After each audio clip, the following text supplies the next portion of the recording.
ಸಾಧನೆಗೆ ಯಾವತ್ತೂ ಕೂಡ ಬಡತನ ಅಡ್ಡಿಯಾಗಲ್ಲ ಅನ್ನೋ ಮಾತಿದೆ.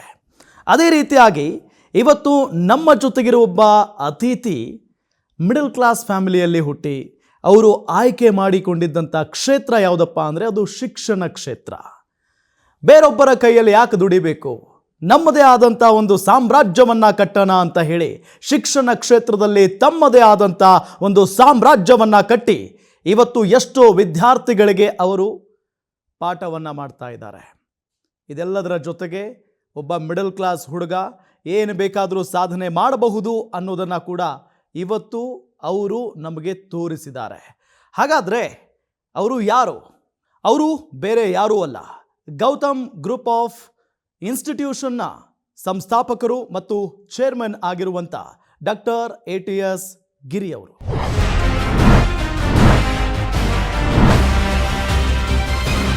ನನ್ನ ಜೊತೆಗೆ ಅವರೇ ಇದ್ದಾರೆ. ಅವರನ್ನು ಮೊದಲು ಕಾರ್ಯಕ್ರಮಕ್ಕೆ ನಾನು ವೆಲ್ಕಮ್ ಮಾಡಿಕೊಡ್ತೀನಿ.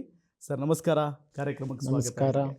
ಸರ್, ನಿಮ್ಮ ಬಗ್ಗೆ ಭಾಳಷ್ಟು ಕೇಳಿದ್ದೀವಿ, ಜೊತೆಗೆ ನಿಮ್ಮ ಹತ್ರ ನಾವು ಮಾತಾಡಿದ್ವಿ ಕೂಡ.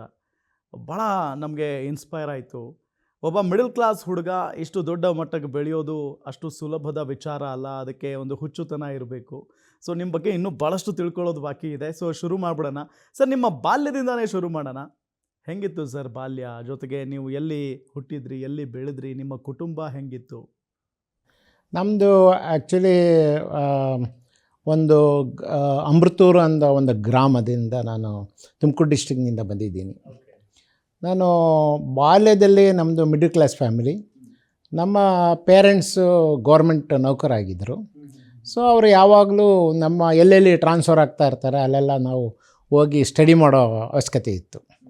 ನಂದು LKG ಇಂದ 5ನೇ ಕ್ಲಾಸ್ ತನಕ ಸಿರಾ ತಾಲೂಕು ಕಳಂಬಳದಲ್ಲಿ ನನ್ನ ವಿದ್ಯಾಭ್ಯಾಸ ಆಯಿತು. ಆಮೇಲೆ ನಂತರ ನಾನು 5ನೇ ಕ್ಲಾಸ್ನಿಂದ ತುಮಕೂರು ಸಿದ್ಧಗಂಗಾ ಇನ್ಸ್ಟಿಟ್ಯೂಷನಲ್ಲಿ ಓದಬೇಕಾಗಿತ್ತು.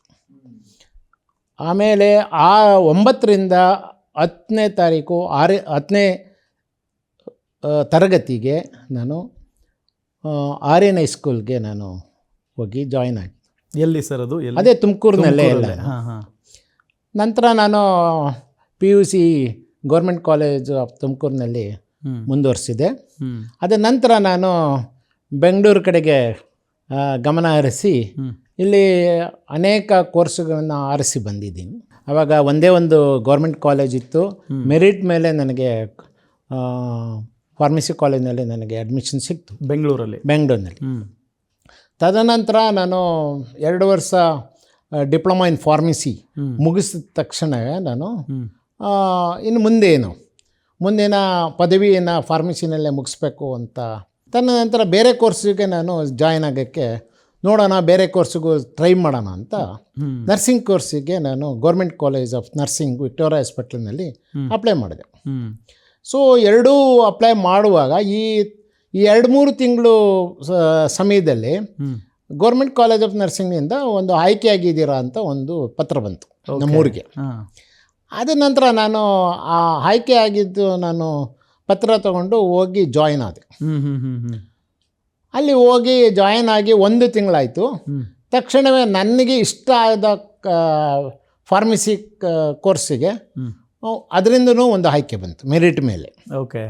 ಇದರಿಂದ ಏನಾಯಿತು, ನನಗೆ ಇಲ್ಲಿ ಸೇರೋಣ ಅಲ್ಲಿ ಸೇರೋಣ ಅಂತ ಒಂದು ಗೊಂದಲ ಆಯಿತು. ಆಮೇಲೆ ನಮ್ಮ ತಂದೆಯ ಹತ್ರ ಕೇಳಿದೆ. ಅವರು ಹೆಂಗಿದ್ರು ನೀನು ಸೇರಿದೆಯಲ್ಲ ನರ್ಸಿಂಗಿಗೆ, ಮೋಸ್ಟ್ಲಿ ಅದರೊಳಗೆ ನೀನು ಸೈನ್ ಆಗ್ಬೋದು, ಅದಕ್ಕೆ ನೀನು ಕಂಟಿನ್ಯೂ ಮಾಡಂತ ಹೇಳಿದ್ರು. ಆದರೂ ನನಗೆ ಇಷ್ಟ ಇಲ್ಲ ಅಂತ ಹೇಳ್ಬಿಟ್ಟು ನರ್ಸಿಂಗ್ ಕಾಲೇಜ್ ಪ್ರಿನ್ಸಿಪಾಲ್ ಹತ್ರ CPB ಕುರುಪ್ ಅಂತ ನಮ್ಮ ಪ್ರಿನ್ಸಿಪಾಲ್ ಇದ್ದರು, ಅವ್ರ ಜೊತೆ ನಾನು ಹೋಗಿ ಒಂದು ದಿವಸ ಕೇಳಿದೆ, ಸರ್ ನನಗೆ ಮಾರ್ಕ್ಸ್ ಕಾರ್ಡ್ ಕೊಟ್ಬಿಡಿ, ನಾನು ಫಾರ್ಮಸಿಗೆ ಸೇರ್ಕೋಬೇಕು ನಾನು ಅಂತ ಇದ್ದೀನಿ. ಅವರ ಇಲ್ಲಪ್ಪ ಆಗೋದಿಲ್ಲ, ಅದಾದ ಗೌರ್ಮೆಂಟಿಗೆ ಯೂನಿವರ್ಸಿಟಿಗೆ ಸಲ್ಲಿಸೇ ಆಗಿದೆ, ನೀನು ಇಲ್ಲೇ ಕಂಟಿನ್ಯೂ ಮಾಡಬೇಕು ಅಂತ. ನಮ್ಮ ತಂದೆ ಹೇಳೋದಕ್ಕೂ ಇವ್ರು ಹೇಳೋದಕ್ಕೂ ಒಂದೇ ಇರಬಹುದು, ಇದರೊಳಗೆ ನಂದೇನು ಶೈನ್ ಆಗ್ಬೋದು ನಾನು ಅನ್ನೋ ಒಂದು ಉದ್ದೇಶಕ್ಕೆ ನಾನೇನು ಮಾಡಿದೆ, ಅದರೊಳಗೆ ಕಂಟಿನ್ಯೂ ಮಾಡಿದೆ. ನಾನು ತಕ್ಷಣವೇ BSc ನರ್ಸಿಂಗಿಗೆ ಇದು ಫೀಸ್ ಬೇಕಾಗಿತ್ತಲ್ಲ. ಸೊ ಫೀಸ್ ಏನು ಮಾಡೋದು ಅಂತ ಪಾರ್ಟ್ ಟೈಮ್ ಕೆಲಸ ಮಾಡಬೇಕು ಅವಾಗ. ಸೊ ತಂದೆ ತಾಯಿ ಕೊಡೋ ದುಡ್ಡಿನ ಜೊತೆಗೆ ಬೆಂಗಳೂರಿನಲ್ಲಿ ಸೊ ಇನ್ನೂ ಸ್ವಲ್ಪ ಇರಬೇಕು, ರೂಮ್ ಮಾಡ್ಕೊಂಡಿರಬೇಕು ಅವೆಲ್ಲ ಇರೋದ್ರಿಂದ ನಾನೇನು ಮಾಡಿದೆ, ಸ್ವಲ್ಪ ಡಿಪ್ಲೊಮಾ ಇನ್ ಫಾರ್ಮಸಿ ಮಾಡಿದ್ನಲ್ಲ, ಈವ್ನಿಂಗ್ ಟೈಮು ನಾನು ಕೆಲಸ ಮಾಡೋಕ್ಕೆ ಶುರು ಮಾಡಿದೆ, ಪಾರ್ಟ್ ಟೈಮಲ್ಲಿ. ಅದರಿಂದ ಸ್ವಲ್ಪ ನನಗೆ ದುಡ್ಡು ಬರ್ತಾಯಿತ್ತು. ಅದರಿಂದ ನನಗೆ ಎಜುಕೇಷನ್ ಕಂಟಿನ್ಯೂ ಮಾಡೋದಕ್ಕೆ ಆಯಿತು. ತಂದೆ ತಾಯಿಗೆ ಅವಲಂಬಿತ ಆಗ್ದಂಗೆ ನಾನು ಅದನ್ನು ಕಂಟಿನ್ಯೂ ಮಾಡೋಕ್ಕೆ ಶುರುವಾಯಿತು.